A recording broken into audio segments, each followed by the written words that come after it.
Docteur Hill, je présume? Les jeunes d'aujourd'hui ne savent même pas ce que ça veut dire.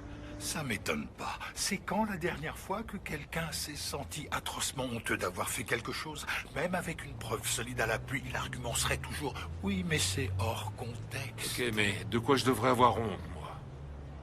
Vous avez passé votre vie entière à rechercher la vérité qui se cachait derrière chaque grand complot, et ce n'est que maintenant que vous découvrez qui je suis. Ou bien ça prouve seulement que vous êtes doué pour vous cacher du reste du monde? Me cacher? Je suis dans le potin, même si plus personne ne sait ce que c'est de nos jours. Je dois avouer que le peu que je sais de vous, je l'ai appris grâce à une vidéo douteuse sur le net. Oh, et vous avez aimé? C'est moi qui l'ai faite. C'est ma nouvelle plateforme, les fausses fake news. Ça consiste à ne parler que de faits vérifiés, mais présentés de façon à ce que personne n'en croie un traître mot. Dans quel but? Le but ultime. Donc, lorsque j'ai appris que vous connaissiez enfin mon existence, mon cher Mulder, j'ai pensé qu'il serait plus professionnel de vous rencontrer pour vous dire ce qui va suivre en personne. Vous êtes mort. Oh. Non, ça sonne mal. Désolé, je ne voulais pas vous faire peur. Vous êtes un has-been. Votre heure de gloire est derrière vous. Je vois. Et qu'est-ce que vous appelez mon heure de gloire?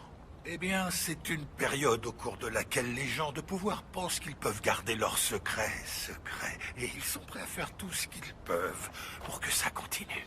C'est fini ce temps-là, je vous assure. On est entré dans une ère post-complot, post-dissimulation, si je puis dire ainsi. Et ça ne m'étonnerait pas que les jeunes trouvent une formule pour décrire le phénomène. Poco, par exemple. On les entendra dire « Oh, c'est trop poco ». Là, vous regretterez vraiment de ne pas être mort.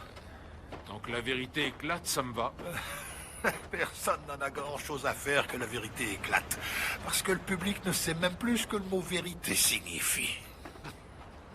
Comment ça? Eh bien, je pense que les gens ne sont plus capables de faire la différence entre ce qui est vrai et ce qui est faux. Je crois qu'il y a toujours une vérité objective, une réalité objective. Oui, alors... Revenons à l'effet Mandela, par exemple. Eh bien, dans le temps, je serais jamais venu ici et je vous aurais jamais avoué que je suis tout à fait capable de modifier la mémoire collective. Cela aurait voulu dire que je pouvais aussi contrôler le passé. Et si c'est exact, alors comme le disait Orson Welles, celui qui contrôle le passé contrôle le futur. C'est George Orwell qui disait ça. Pour le moment. Enfin bref.